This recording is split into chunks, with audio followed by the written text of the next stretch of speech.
Palabra de Dios, Génesis 6:9. Y dice así: Estas son las generaciones de Noé. Noé, varón justo, era perfecto en sus generaciones. Con Dios caminó Noé. Amén. Vamos a orar. Padre Dios, te damos muchas gracias, Señor, por tu amor y tu misericordia. Gracias, Señor, por este tiempo en el que nos permites estudiar tu palabra, escudriñar las escrituras, encontrar la vida en ellas. Padre Dios, por favor, ayúdanos a encontrar a Jesús, encontrar el mensaje que tienes para nosotros, el Evangelio, a través de lo que hoy vamos a estudiar. Padre, haz que esta palabra se haga vida en cada uno de nosotros y que ninguno de nosotros se quede sin vida. Te lo pedimos, Señor, en el nombre de Jesús. Amén. Bueno, si alguien tuviera la tarea, quiero preguntarles a ustedes, si alguien tuviera la tarea de resumir la vida de cada uno de ustedes en pocas palabras, ¿cuáles creen que serían ustedes esas palabras que les describirían a ustedes? ¿Qué palabras describirían las vidas de cada uno de ustedes en resumidas palabras? Tal vez para algunas personas van a ser las palabras fue buen padre o es buen padre, es buena madre, es un buen hijo, es una buena hija, es una buena persona, era diligente, un buen trabajador, un buen ciudadano. Indudablemente todas esas descripciones son muy valiosas y ojalá que puedan decir eso de cada uno de nosotros. Pero sin duda alguna, una de las descripciones que yo quisiera personalmente para mi vida es la descripción que la Biblia hace acerca de Enoc y acerca de Noé. De hecho, vamos a ver que la Biblia únicamente va a utilizar estas palabras para describir a Enoc y a Noé. De otras personas no va a utilizar estas palabras. ¿Y cuáles son estas palabras? Vamos a buscar qué nos dice la palabra. Génesis 5:22 y Génesis 6:9. Génesis 5:22 nos dice, y caminó Enoc con Dios después que engendró a Matusalén 300 años y engendró hijos e hijas. Y Génesis 6:9 nos dice,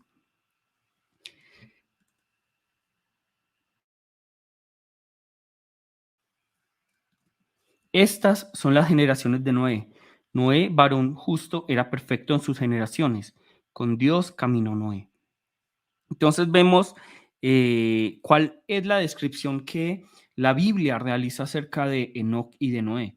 Nos dice que Enoc caminó con Dios y nos dice que Noé caminó con Dios, ¿cierto? Entonces vemos en toda la Biblia que las únicas personas a las que se dice, de las que se dice que caminaron con Dios fueron Enoc y Noé. De hecho, nosotros vamos a ver que de pronto algunas personas también se nos dice que caminaron, pero no se dice que con Dios, sino ante Dios, frente a Dios, ¿cierto? Pero la Biblia es muy clara aquí, nos dice que ellos caminaron con Dios. Ellos caminaron con Dios. Enoc caminó con Dios y Noé caminó con Dios. Esto, sin duda alguna, es una de las más gloriosas descripciones que pueden existir. Y ojalá en algún momento dado Dios pueda decir de nosotros, es que él sí caminó con Dios, Susan caminó con Dios, Neider caminó con Dios, Silvana caminó con Dios. Estoy diciendo los que están aquí en el chat, pero ojalá que de cada uno de nosotros en algún momento la vida pueda decir, es que él caminó con Dios, él caminó con Dios, ¿cierto? Y qué grato realmente sería que alguien pueda describir de nosotros, sabes que sí, es que esta persona camina con Dios. Y creo que realmente sería el anhelo mío terminar así mi vida. Pero vamos a ver que con Noé, con Enoc y con Noé es muy diferente ese caminar con Dios. La Biblia nos está diciendo que los dos caminaron con Dios. Sin embargo, vamos a ver particularidades en la forma en que nos describen cómo fue el caminar con Dios de Enoc y de Noé. Listo, vamos a ver qué nos dice la palabra. Y para ello, primero vamos a hablar acerca de Enoc. Y vamos a leer Génesis 5, 21, 24. Génesis 5, 21, 24. Y nos dice, vivió Enoc 65 años y engendró a Matusalén. Y caminó Enoc con Dios después que engendró a Matusalén 300 años y engendró hijos e hijas. Y fueron todos los días de Enoc 365 años. Caminó pues Enoc con Dios y desapareció porque le llevó Dios. Entonces, veamos aquí, ¿cierto? Vamos a ver aquí la descripción que se nos hace de este primer personaje, que es Enoc. Enoc. Habíamos hablado acerca de él la semana pasada un poco, la vez pasada un poco, y lo primero que debemos reconocer acerca de Enoc es que la Biblia no nos habla mucho acerca de Enoc, ¿cierto? La Biblia realmente no nos habla acerca mucho de Enoc. Vamos a verlo por ahí en Hebreos, vamos a verlo en Judas, pero realmente la Biblia no nos habla mucho acerca de Enoc. No nos va a hablar mucho menos acerca de su fe, ¿cierto? Nosotros no vemos aquí una descripción de la fe de Enoc, solo vemos que él caminó con Dios. Nos dice que él caminó con Dios. Pero, de hecho, ese silencio que la Biblia tiene acerca de la vida de Enoc y acerca de la fe de Enoc ya nos está diciendo mucho. Al no darnos esos detalles acerca de la vida de Enoc y al no darnos los detalles acerca de la fe de Enoc, la Biblia está haciendo referencia a lo simple que era el caminar de Enoc con Dios, ¿cierto? Entonces, lo primero que podemos aprender acerca del caminar con Dios, con la vida, a través de la vida de Enoc, es que caminar con Dios es algo muy simple. Enoc simplemente caminó con Dios. Enoc simplemente caminó con Dios. Y eso es lo que la palabra nos quiere mostrar el día de hoy. Durante la pandemia y este tiempo que nosotros hemos estado sin un lugar para congregarnos, el Señor me ha permitido tener la oportunidad de reflexionar en muchas cosas de mi vida. He reflexionado en cómo está el mundo, he reflexionado en cosas de la iglesia, he reflexionado en mi vida familiar, en mi vida como ministro, en mi vida personal.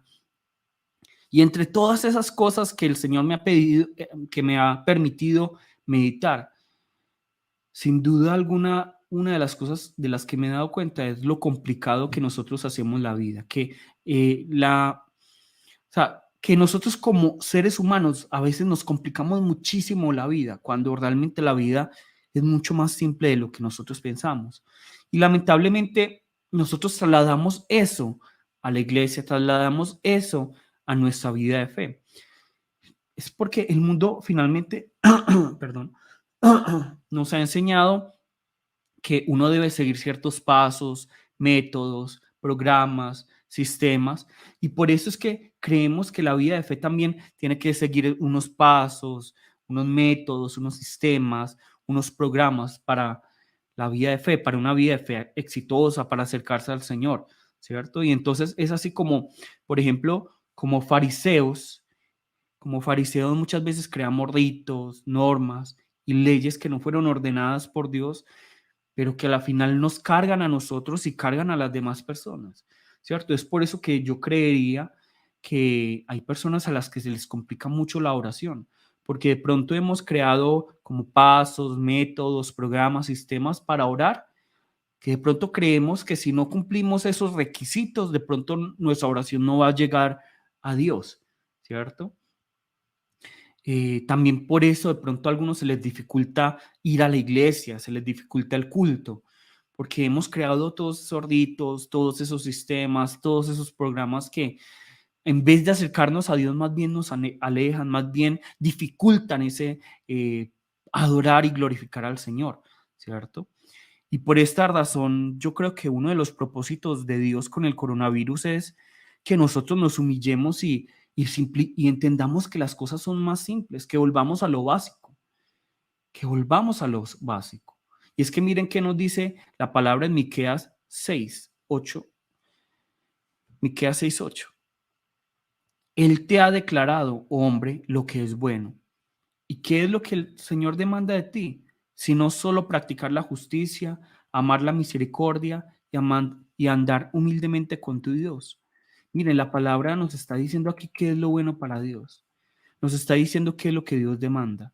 Miren que Dios no nos está pidiendo cosas complicadas ni proezas. Dios no nos está pidiendo cumplir un sistema, un programa, ciertos pasos, ciertos métodos. No, la palabra es simple. Nos está diciendo, lo único que Dios quiere es que practiquemos la justicia. Es decir, que vivamos según su voluntad, que cumplamos sus mandamientos y vivamos en santidad. Segundo, ¿qué nos está pidiendo Dios? Amar la misericordia, es decir, llenarnos de su misericordia todos los días y luego nosotros derramar esa misericordia sobre el prójimo. Y tercero, andar humildemente con Dios, es decir, depender completamente de Él, depender completamente de Él. Eso es lo que Dios quiere de nosotros, eso es lo que Dios demanda, eso es lo que Dios demanda de nosotros. Nosotros nos complicamos muchas veces la vida, nos complicamos muchas veces la vida de fe, que hay que seguir ciertos métodos, pasos, ¿cierto? Pero lo único que el Señor quiere es que practiquemos la justicia, que amemos esa misericordia y que andemos humildemente delante de Él. Eso es lo único que el Señor quiere, nada más. No nos compliquemos la vida de fe. La vida de fe es lo más simple y lo simple es lo hermoso. Es lo hermoso. Es lo más hermoso. Es que Jesús tiene toda la razón. Nosotros nos preocupamos por tantas cosas, pero ¿quién puede vestirse como las flores? Ni siquiera Salomón con todas sus riquezas, como las flores. Yo no he visto un azul tan hermoso como el cielo. Ni siquiera los mejores pintores pueden pintar la creación tan hermosa de nuestro Señor. Ni siquiera las mejores máquinas pueden compararse con la perfección de la creación.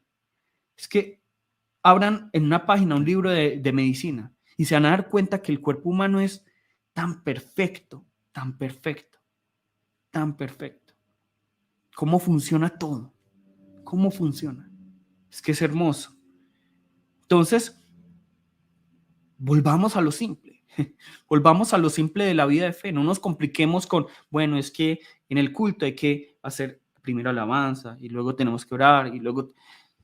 Y es importante, todo hay que hacerlo con orden, la palabra nos dice eso. Pero, tenemos que volver a lo simple. Tenemos que volver a lo que el Señor simplemente quiere, la fe. Y salirnos de esos sistemas, salirnos de esos programas, de esos métodos, de esos pasos que más bien están complicando la vida de fe. Y eso es lo primero que nos está enseñando Enoc, ¿cierto? Por ejemplo, miren lo que nos dice la palabra en Mateo 22, 37, 40. Jesús le dijo, amarás al Señor tu Dios con todo tu corazón y con toda tu alma y con toda tu mente. Este es el primero y grande mandamiento. Y el segundo es semejante, amarás a tu prójimo como a ti mismo. De estos dos mandamientos depende toda la ley y los profetas. ¿Cierto? Jesús nos está diciendo cuál es el resumen de toda la ley, cuál es el resumen de los profetas y cuál es el resumen casi que del mandamiento de Dios. Que le amemos a Él con todo lo que somos, con todas nuestras fuerzas y al prójimo como a nosotros mismos. Así de simple. Así de simple.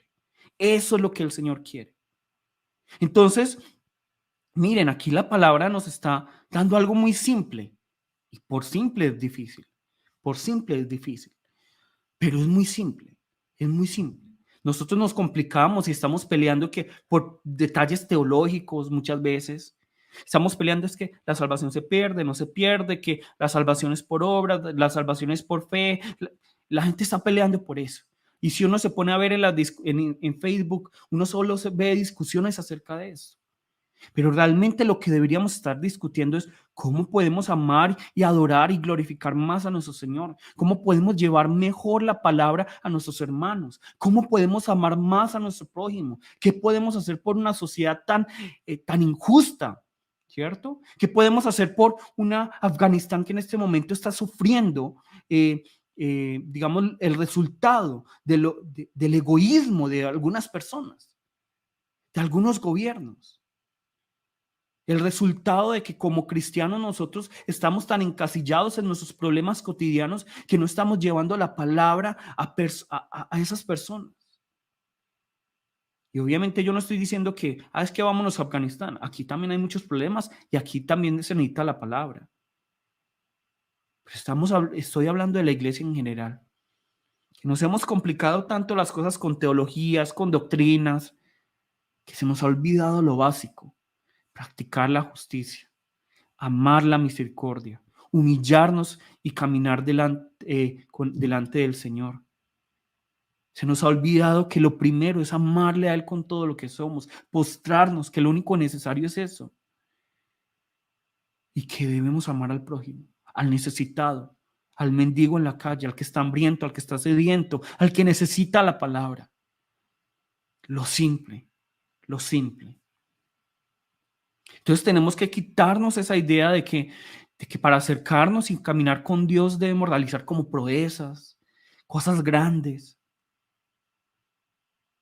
Entonces, algunos creen que, y eso es lo que hemos mostrado, que como para que caminar con Dios es necesario estar, como dicen aquí, arrodillados en dos corosos, ¿cierto?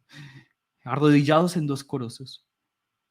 Pero lo que nos dice la palabra con la vida de Enoc, que no nos dice mucho, nos está diciendo mucho. Miren que Enoc no hizo tanto. Enoc no es como una descripción como la de Moisés, como la de David.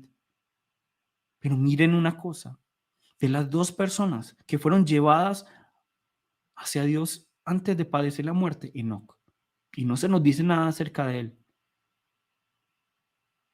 Pero esto nos está mostrando que la vida de fe debería ser algo muy simple. Algo donde Dios sea el centro de nuestras vidas. Que nosotros dependamos de Dios, que tengamos siempre presente a Dios, que llamemos al nombre de Dios en todo momento, agradecerle cuando nos levantamos, encomendarle cada momento de nuestro día, caminar con Él de regreso a casa. El caminar con Dios no se manifiesta por la cantidad de información que tengamos en la cabeza, no. Cualquiera puede tener información en la cabeza. No es la cantidad, sino la calidad de vida que manifestamos en cada momento y en cada lugar. En cada momento y en cada lugar. ¿Y cómo conseguimos calidad de vida? En Jesucristo. En Jesucristo. Nuestras vidas, nuestras palabras, nuestros actos, todas finalmente van a revelar si estamos caminando con Dios. Es que pensemos cuán diferente realmente sería el mundo si realmente la iglesia caminara con Dios. Si realmente la iglesia tuviera presente a Dios en todo momento, cuán diferentes serían nuestras iglesias, cuán diferente sería el mundo. Pero estamos tan encasillados en doctrinas, en teologías, en lo que dijo este, en lo que dijo aquel. Debemos volver a lo simple. Debemos volver a lo simple, que realmente Dios sea el centro de nuestras vidas, de nuestra iglesia, de nuestras familias, de nuestros trabajos, de nuestras escuelas. Todo así va a cambiar. Todo así va a cambiar.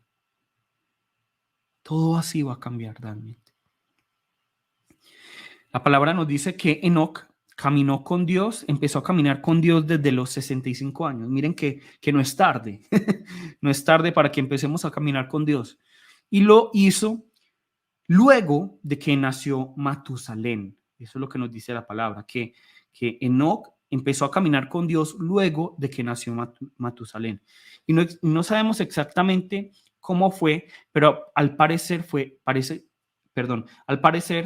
Enoc pudo ver la misericordia de Dios, ¿cierto? Pudo ver la misericordia de Dios que iba a venir sobre su descendencia en medio del gran juicio, ¿cierto? Es decir, para que lo entiendan, Dios parece ser que a Enoc le profetizó, le mostró lo que iba a ocurrir en el diluvio. Le mostró el gran juicio que iba a venir sobre la tierra, sobre la humanidad, a través del gran diluvio. Y esto no aparece, pero lo vamos a ver ahora. No aparece aquí exactamente en Génesis, pero lo vamos a ver ahora. Pero parece ser que Dios le mostró a Enoc lo que iba a pasar con el diluvio, ¿cierto? Pero en medio de ese juicio, lo que Enoc vio no es tanto el juicio como tal, sino la misericordia que Dios iba a tener para con él y su familia. Y por eso es que desde ese momento es que Enoc empieza a caminar con Dios. Enoc empieza a caminar con Dios. ¿Y cuándo iba a venir este diluvio? ¿Cuándo iba a venir este gran juicio? Cuando muriera Matusalén. Cuando muriera Matusalén. De hecho, Dios tiene sus tiempos, es que es perfecto. Dios tiene sus tiempos. Nosotros todos seguramente hemos escuchado el dicho que dice, tiene los años de Matusalén o es más viejo que Matusalén, ¿cierto? Porque el único dato que nosotros de pronto recordamos acerca de Matusalén es que él vivió durante muchos años, ¿cierto? Nosotros de pronto pensamos en los años que él vivió, pero cuando nosotros pensamos en el significado del nombre de Matusalén, de pronto vamos a descubrir un poco, muchas más cosas, ¿cierto? Entonces, primero, ¿qué significa el nombre de Matusalén? Algunos teólogos dicen que significa el hombre de la jabalina, el hombre de la jabalina. Pero otros han descubierto también que significa cuando muere el juicio. Es decir, cuando muera vendrá el juicio. A eso se refiere Matusalén. Entonces, cada vez que Enoc llamaba el nombre de Matusalén, él estaba pensando en el juicio de Dios, pero al mismo tiempo en la salvación de Dios. Nosotros siempre tenemos que tener presente el juicio de Dios, pero no tanto como para decir, es que Dios me va a condenar, qué miedo, qué terror. No, todo lo contrario. Es que Dios me salvó de ese juicio. Dios me salvó de esa destrucción, ¿cierto? Entonces, Matusalén, la muerte de Matusalén es el comienzo del juicio de Dios. Es el comienzo de ese gran diluvio que iba a venir sobre la tierra, ¿cierto? ¿Cómo lo vamos a ver? Vamos a verlo aquí. Es muy fácil, no es tan complicado. Es un poco de matemáticas. Vamos a ver. Génesis 5:25. Miren lo que nos dice aquí, tan bonito. Saquen su calculadora los que quieran. Génesis 5:25. Vivió Matusalén 187 años y engendró a Lamec, ¿cierto? Entonces, tomamos 187 años. Luego vamos a sumar lo siguiente, Génesis 5:28. Vivió Lamec 182 años y engendró un hijo, ¿cierto? Engendró un hijo. Entonces vive Lamec 182 años. Es decir, tenía Matusalén 187 años y le vamos a sumar los años donde Lamec tuvo un hijo, ¿cierto? Ahí ya tenemos 187 más 182. Y luego Génesis 7:11. El año 600 de la vida de Noé, en el mes segundo, a los 17 días del mes, aquel día fueron rotas todas las fuentes del gran abismo y las cataratas de los cielos fueron abiertas. Entonces, eso no es numerología ni que nos estamos inventando las cosas. Vamos a ver lo que nos está diciendo la palabra. ¿Cierto? Y esto tampoco es tan importante, es solo para que descubramos que realmente cuando muere Matusalén es cuando viene el gran diluvio, el gran juicio. Listo. Yo les quiero preguntar, ¿cuántos años tuvo Matusalén? ¿Cuántos años vivió Matusalén? Mira, aquí yo no sé si todos están entendiendo la suma y realmente, como les digo, no es lo más importante. Pero nos está diciendo que Matusalén vivió 187 hasta que tuvo Lamec, luego vivió más 182, que es hasta que, digamos, ¿cómo es? Hasta que Lamec engendró al hijo, ¿cierto? Y vamos a ver que vivió 600 años más hasta que vino el gran diluvio, ¿cierto? ¿Alguien de pronto se acuerda cuántos años vivió Matusalén? ¿Alguien de pronto se acuerda? ¿Cuántos años vivió Matusalén?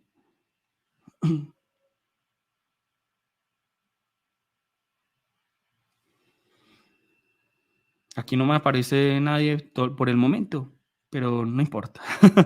Listo. Miren lo que nos dice la palabra. Él vivió 969 años. Génesis 5:27. Fueron todos los días de Matusalén 969 años y murió. Entonces, 187 más 182 más 600 es 969, ¿cierto? 969. 969. Miren lo que nos está diciendo la palabra. Fueron todos los días de Matusalén 969 años y murió. Entonces vemos aquí 187 más 182 más 600, 969. Es decir, que desde el momento en que nació Matusalén hasta el gran diluvio pasan 969 años, ¿cierto? Y en el momento en que muere Matusalén es en el momento en el que comienza el gran diluvio, ¿cierto? Es decir, que podemos decir que en el momento en el que Noé estaba construyendo el arca, Matusalén también estaba vivo. Matusalén también estaba vivo. Y para nosotros de pronto no lo entendemos, porque para nosotros son muchísimos años. Uno vive que 80, 90, 100 años, pero Matusalén vivió hasta que estaba el sobrino construyendo el arca, el nieto, estaba construyendo el arca. Vivió muchísimos años. Y eso nos está mostrando una cosa también, la, la, la paciencia de Dios. Son casi 1000 años. Y la paciencia de Dios, porque ¿qué estaba haciendo Matusalén durante ese tiempo? ¿Y qué estaba haciendo Enoc durante ese tiempo? ¿Y qué estaba haciendo Enoc durante ese tiempo? Ellos no solo estaban construyendo el arca. Ellos no estaban viendo Netflix o YouTube o Instagram. No. Vamos a ver qué nos dice la palabra. ¿Qué nos dice la palabra? Judas 1, 14, 15. De estos también profetizó Enoc, séptimo desde Adán, diciendo: He aquí vino el Señor con sus santas decenas de millares, para hacer juicio contra todos y dejar convictos a todos los impíos de todas sus obras impías que han hecho impíamente y de todas las cosas duras que los pecadores impíos han hablado contra él. Entonces miren que aquí la palabra nos está diciendo que Enoc en su tiempo profetizó. Seguramente también lo hizo Matusalén y seguramente también lo hizo Noé. Ellos estaban profetizando acerca del juicio. Y durante todo ese tiempo que vivió Matusalén, hubo oportunidad para que la gente se arrepintiera. Pero solo 8 personas entraron al arca, porque solo 8 personas reconocieron a Dios. Solo 8 personas. Solo 8 personas.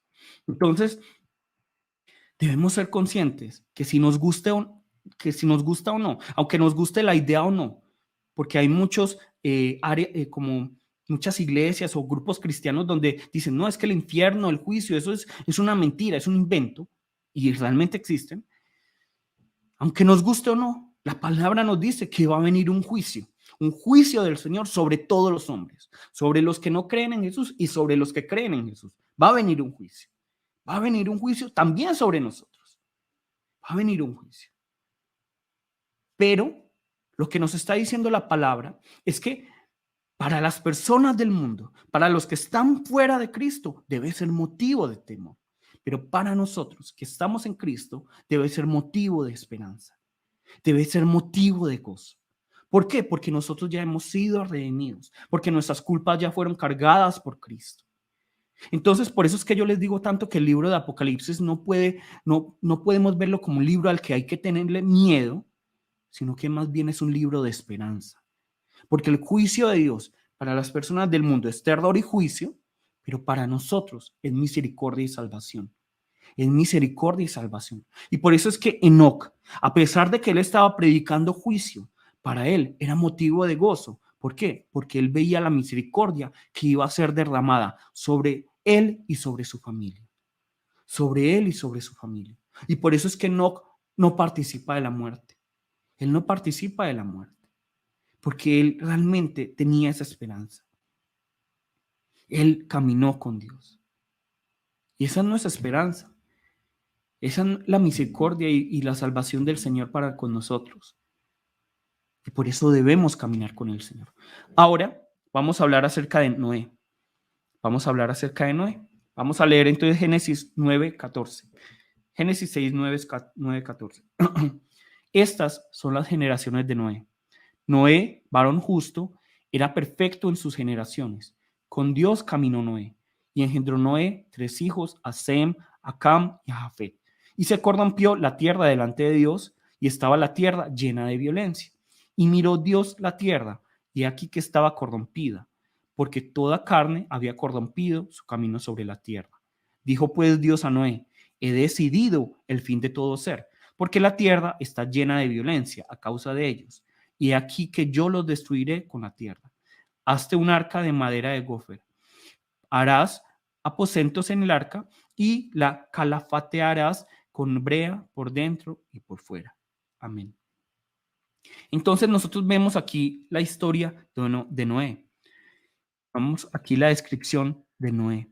Y vamos a ver que a diferencia de Enoc, la Biblia es mucho más específica, nos habla más detalles, nos comenta más acerca de Noé, nos está hablando más acerca de Noé a comparación con Enoc. Y es porque la Biblia aquí nos quiere enfatizar otra cosa, una cosa diferente, un punto diferente acerca del caminar con Dios, ¿cierto? Con Enoc nos habló acerca de lo simple que es la vida de fe, que es tener a Dios como centro de todo. Miren, es que nosotros nos complicamos la vida, pero la vida de fe es algo muy simple. Y eso es lo que no nos quiere mostrar, es simplemente tener a Dios presente en todas las cosas. No es solo en la iglesia, como ya se los había hecho, en los negocios también. Es encomendarle, Señor, que me vaya bien en mi negocio. Eso no tiene nada de malo. Señor, te encomiendo esta ida y esta venida al trabajo. Señor, te encomiendo el conducir este automóvil, porque nadie sabe cuándo me puedo chocar. Y te encomiendo a mi familia, a mis hijos, a mi familia, a mis padres. Te encomiendo mi vida. Eso es la vida de fe que Enoc nos está mostrando, el caminar con Dios. Pero por otra parte, vamos a ver que con Noé es algo diferente. Pero no son contrarios para que de pronto no nos confundamos, sino que más bien se complementan. Porque nosotros vamos a ver incluso aquí que de pronto alguno aquí va a leer esto por primera vez y va a creer que el énfasis está en el diluvio. Pero no, el énfasis de este pasaje realmente está en comparar la vida de Noé con la vida de la humanidad, ¿cierto? Nosotros vamos a ver que Noé era justo, pero el resto de la gente era injusta. ¿Por qué? Porque caminaba en la carne, mientras que Noé caminaba con Dios. Aquí se está haciendo una comparación. La Biblia le encantan las comparaciones. Entonces, Noé camina con Dios mientras que el mundo camina según las pasiones de la carne. Esta es la comparación. Aquí lo que nos está mostrando entonces la palabra es que el caminar con Dios, a diferencia de Enoch, es depender del Señor totalmente, pero también es obedecer y vivir en santidad enfrentando a un mundo que es totalmente contrario a los planes de Dios y permanecer a pesar de la tentación. A eso se refiere el caminar con Dios con la vida de Noé, ¿cierto? Porque Enoch nos habla acerca de la simpleza, de tener a Dios como centro, pero Noé nos está hablando de cómo nosotros como cristianos, como nosotros, al caminar con Dios, nos vamos a enfrentar a un sinfín de dificultades espirituales y físicas y que a pesar de todo eso, tenemos que permanecer y que tenemos que luchar contra un mundo que nos va a buscar la caída, contra un mundo que va a buscar destruirnos. Eso es lo que nos está mostrando la palabra a través de la vida de Noé. Porque es que, imagínense, yo no sé cuántos de ustedes saben cuánto se demora un crucero en construir. Un crucero para ser construido, estos barcos que, que van con mucha gente pues de aquí para allá. ¿Alguien de pronto sabe? Y alguien de pronto vayan escribiendo cuánto se demoró Noé para construir el arca, si alguien sabe de pronto. ¿Cuánto se demora un crucero de estos de viaje para construir? Se demoran un año, 18 meses, 12 a 18 meses. Se demora un crucero, un barco para construir con la tecnología de ahora.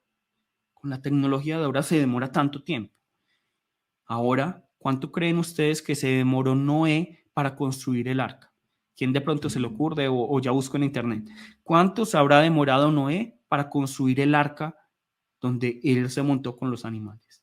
¿Cuánto se habrá demorado? Si hoy en día, con la tecnología que tenemos, se demoran 12 a 18 meses. Ahora, en esa época, sin tecnología, ¿cuánto se demoraron?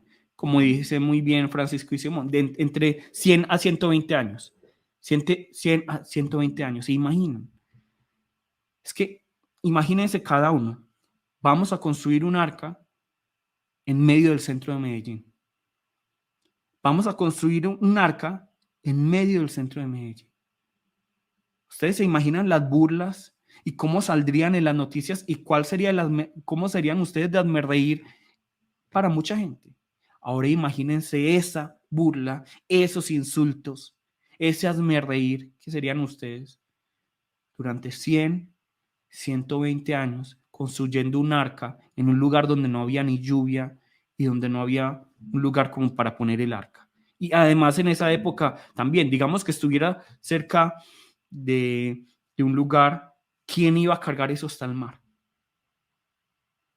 Imagínense esa burla, ese constante insulto y burla, ja, ja, ja, ja, ja, ja, ja, ja, 120 años. Y nosotros no nos aguantamos ni un día, ni un segundo de unos insultos.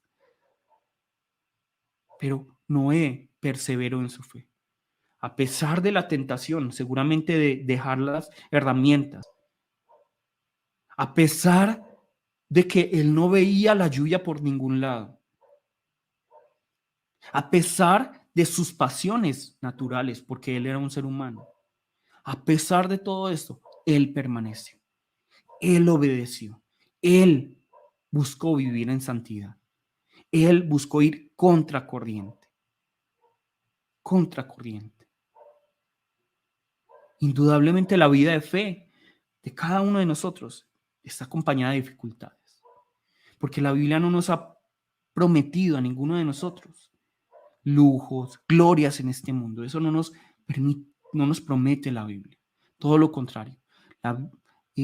La palabra nos muestra que estamos en un mundo tan caótico que por eso a nosotros como cristianos nunca nos van a faltar los insultos, las burlas, la tentación de caer. Nunca va a faltar. Pero ahí es donde la palabra del día de hoy, a través de la vida de Noé, nos está mostrando que el caminar con Dios, es depender de Dios, pero también es obedecer sus mandamientos, vivir en santidad y permanecer en la fe a pesar de las tentaciones. Entonces vemos aquí esto que parece tan contrario, pero que realmente se complementa. Enoc nos enseña que caminar con Dios es depender de Dios en todas las áreas de nuestra vida, en todas las áreas. Es tener a Dios como centro, es tener a Dios como centro. Por otra parte, que nos enseña Noé es obedecer a Dios, vivir en santidad, permanecer a pesar de la tentación. Permanecer, es levantarse, es levantarse. Son dos aspectos que aparentemente son diferentes, pero realmente se complementan, ¿cierto? Pero vamos a ver que ellos dos caminaron con Dios y el resultado fue el mismo. El resultado fue el mismo. Enoc no participó de la muerte y Noé tampoco participó de la muerte en ese momento. Enoc fue llevado a Dios y Noé se salvó del gran juicio por montarse en el arca. Entonces, miren, la invitación de la palabra es, tengamos una vida centrada en Dios y obedezcamos sus mandamientos, vivamos en santidad, permanezcamos a pesar de la tentación. De esta manera caminamos con Dios y obtenemos la vida. Obtenemos la vida. Aquí la palabra hace un paralelo entre Noé y Enoc y nos está diciendo las diferencias, pero también las similitudes. ¿Y cuál es la similitud? Que finalmente ninguno de ellos participó del juicio, sino que tuvieron vida. Vida. Y esa vida, ¿nosotros dónde la encontramos? En Cristo. ¿Listo? Entonces, los invito el día de hoy a que confiemos en el Señor, que pongamos nuestra esperanza en el Señor y caminemos con Él. Que esta semana le pidamos cada uno, Señor, permíteme caminar contigo. ¿Listo? Vamos a orar. Padre Dios, te damos muchas gracias, Señor, por tu amor y tu